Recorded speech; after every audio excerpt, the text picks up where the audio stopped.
dance group lang, hindi na siya work lang. Parang magkakapatid na kapag ka may problema yung isa't isa, madidependehan mo yung kasama mo.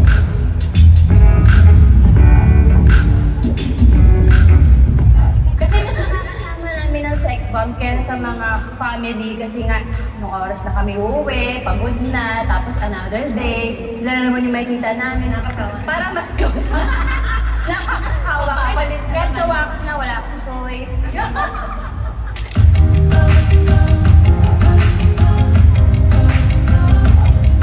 Nung nag-join kasi ako, nasa 30 plus na kami. Kasi sabay-sabay, pagkatapos namin mag-Bulaga, magtutok-tok-tok naman kami. So, sobrang dami namin nun. May show pa kami sa Zirco, tapos may daisy pa kami lahat. Since ang pinakabunso, ang pakiramdam kasi since everyday nag-work kami, yung laging looking forward kami mga ate ka na just in case na may support system talaga kasi doon. Actually, sa amin, lahat kami magkakasundo. Kaya lang, nahahati kami sa grupo. Merong team bahay.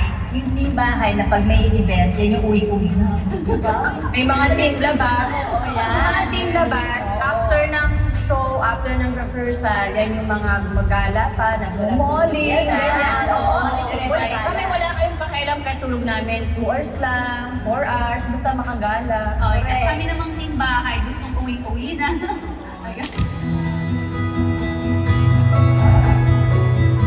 Actually, nung nagkita-kita kami lahat, parang bumalik ako sa pagkabata.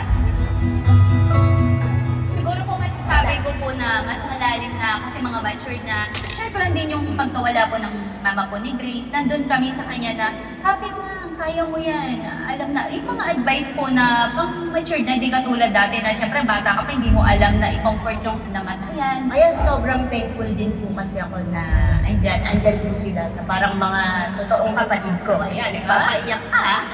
Ayun, na nagkaroon ako ng maraming kapatid at kapamilya na nagmamahal sa akin. Noon kasi, pagka nag-uusap kami lang mga personal na problems, sabi, ate mo naman, konting ano lang. Ngayon kasi pagka may ganun ka ng issue sa mga family mo or personal, nag-a-advise na sila, ang ganda na ng mga naririnig mo, so nag-mature na nga sila. Yun yung malaking pinagbago din.